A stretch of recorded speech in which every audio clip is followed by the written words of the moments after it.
दोस्तों नमस्कार, मैं नवनीत सिन्हा। सर्वप्रथम भारत रत्न डॉक्टर एपीजे अब्दुल कलाम आजाद की पुण्यतिथि पर उन्हें शत शत नमन, उनको श्रद्धांजलि। और आज इस वीडियो में बात मैं करने वाला हूं कि भारत में जो फसल की पैदावार हुई है, रिकॉर्ड फसल पैदावार हुआ और जो स्टॉक है वो भी काफी भरपूर है, फिर भी जनता त्रस्त है, भूखी है और मर भी रही है। लॉकडाउन, जो कोरोना का जो लॉकडाउन था, उसमें कई पब्लिक जो है भूख के कारण जो मरे आंकड़ा सामने आया। तो उसी के संदर्भ में आज बात करना चाहूंगा कि भारत ने 2019-20 में 273 मिलियन टन का एक रिकॉर्ड अनाज का फसल का उत्पादन किया। जो पिछला वर्ष का अगर हम तुलना करें, मैं डाटा के साथ बता रहा हूं, जो भारत सरकार का डाटा, उसके तुलना में जो 10 मिलियन टन अधिक उत्पादन हुआ। जबकि अगर हम चावल के उत्पादन में देखें तो मामूली सी वृद्धि हुई, लेकिन गेहूं और मोटे अनाज के दानों में यह एक तरह से कह सकते हैं उल्लेखनीय वृद्धि हुई। इसके अलावा इस वर्ष जो दाल का उत्पादन था वो भी लगभग 1 मिलियन टन बढ़ गया।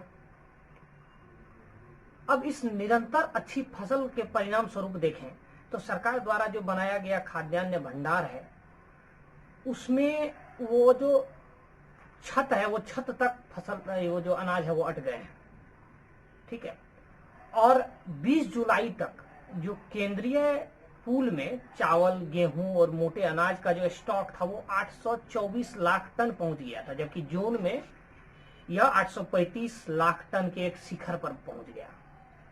और जब महामारी और लॉकडाउन ने आम लोगों के जीवन को तबाह कर दिया, तो ऐसे में सरकार को अनाज के इस पहाड़ को दबाकर बैठ जाना किसी भी एक समझ से परे बात है। लोग भूखे हैं, उन्हें अनाज चाहिए, ये स्थिति है। अब सबसे पहले तो इस संकट के पैमाने को एक तरह से समझना होगा पूरी तरह से। क्या है, पिछले कई वर्षों से कृषि और औद्योगिक मजदूरी जो है वो ठहर सी गई है या उसमें केवल मामूली सी वृद्धि हुई है।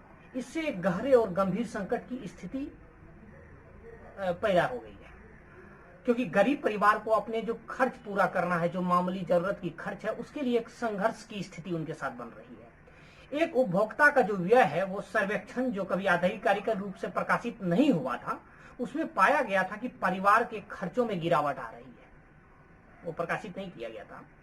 विशेष रूप से खाद्य पदार्थों पर जो है वहां पर कम खर्च हुआ, या ऐसा कुछ हुआ जो पिछले, एक तरह से देखा जाए तो पिछले 4 दशक में, यानी पिछले 40 साल में ऐसा नहीं हुआ।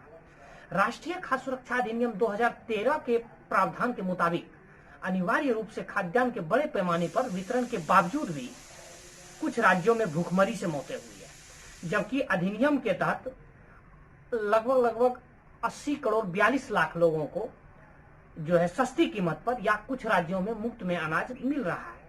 यह संख्या जो है, जो मैं बता रहा हूं, ये संख्या 2011 की जनगणना के अनुसार है। और 2011 में आप सबको पता होना चाहिए कि जनगणना 121 करोड़ बताई जाती है। तब से अगर देखा जाए अभी के दौर में 2020 में, तो 9 साल लगभग बीत चुके हैं, यानी हम लोग 2020 में पहुंचे। तो 2020 में सस्ते अनाज लेने वाले में, यानी कहने का मतलब है कि जनसंख्या अब कितना हो गया, 133 करोड़ के लगभग, 121 करोड़ से 133 करोड़ 2020 में। और सस्ते अनाज लेने वाले जरूरतमंद लोग कुछ लगभग 89 करोड़ के करीब होंगे। जैसे कि मैंने आपको बताया कि 80 करोड़, वो 89 करोड़ हो गया। हालांकि पीएम मोदी जब चर्चा करते हैं, अक्सर अपने भाषणों में 130 करोड़ भारतीयों का उल्लेख करते हैं, और आप सबको पता होगा। लेकिन उनके लिए जब भोजन या राशन प्रावधान की बात आती है, तब सरकारें 2011 की जनगणना के अनुसार बातचीत वहां करती है, यानी वो 2011 की जनगणना लेकर बैठ जाती है। और नतीजतन क्या होगा, कम से कम 9 करोड़ लोग उस आधार में छूट जाते हैं जहां भूखमरी की स्थिति पैदा होती है। विभिन्न छोटे अध्ययनों में यह पाया गया है कि लॉकडाउन के कारण 40 से लगभग 70% या उससे अधिक परिवार अपनी सारी कमाई खो चुके हैं। कई परिवारों ने जो बताया, जो मैं आंकड़ा के तहत आपको बता रहा हूं, कुछ दिन तो ऐसे भी निकले जब उनके पास खाने को कुछ नहीं था। मैंने कुछ लोगों से इस संदर्भ में बात की, तो वो लोग बताए भी, जो मुंबई में रह रहे थे, वो लोग से बात हुई। तो यद्यपि सरकार ने अतिरिक्त खाद्यान्न और जो दाल है उसका मौजूदा आवंटन के साथ वितरण करने की घोषणा की थी, लेकिन क्या हुआ कि यह नाकाफी था, इसलिए सभी जरूरतमंद परिवारों तक वह पहुंच नहीं पाया। सरकारी आंकड़े मैं सरकारी आंकड़े की बात करता हूँ, जो सरकारी आंकड़े खुद बताते हैं कि पीएम जो गरीब की कल्याण योजना के तहत जो दिया गया कि 3 महीने अप्रैल मई जून, इस 3 महीने में जो आवंटन किया गया कि निःशुल्क जो आवंटन किया जाएगा अनाज का, उसमें 12 मिलियन ये जो 12 मिलियन मीट्रिक टन था, उसमें से केवल 11 मीट्रिक टन ही भारतीय खाद्य निगम जो एफसीआई है उसके गोदाम से उसका उठाव किया गया। और उसमें से 11 मिलियन मीट्रिक टन में जो उठाव किया गया उसमें 10 मिलियन मीट्रिक टन ही वितरित किया गया। अब ये जो आंकड़े हैं ये भी स्वीकार करते हैं कि लोगों के लगभग 18, अब ये चीज को समझने की कोशिश करें कि ये आंकड़े ये स्वीकार करते हैं कि लोगों के लगभग 18% राशन कार्डों को प्रमाणित नहीं किया जा सका। शायद किसी का आधार कार्ड की ज्यादातर समस्याएं उभर के आई, इसलिए वे लोग अनाज के हकदार नहीं हो पाए, यानी उतने लोग छूट से गए। जब बाद में प्रवासी श्रमिक जो लॉकडाउन में ये कोरोना महामारी के दौरान जो प्रवासी मजदूर की एक त्रासदी जो नाटकीय रूप से आई, उसके घर लौटने का लंबे सफर में दिखाई देने लगा।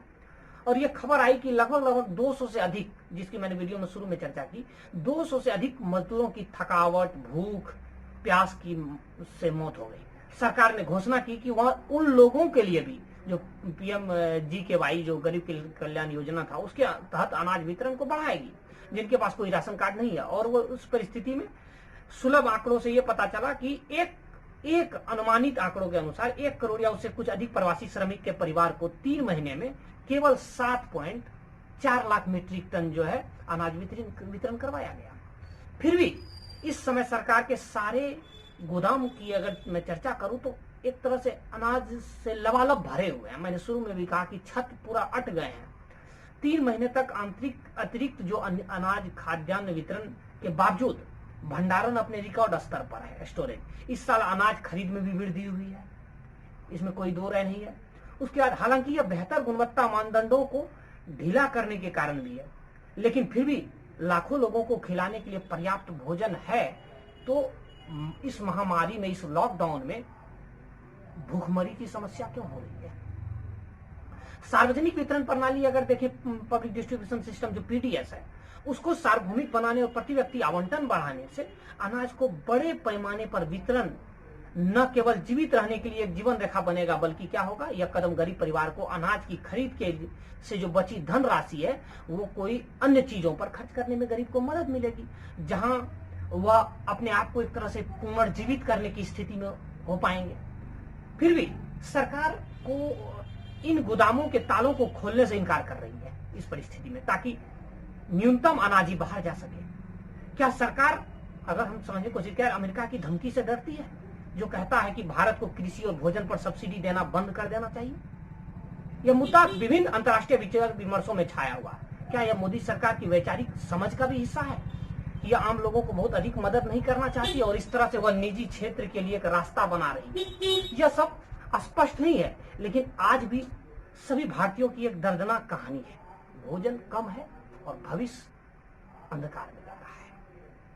तो बस इस वीडियो में मैं इसी चीज पर चर्चा कर रहा था। धन्यवाद। जय हिंद।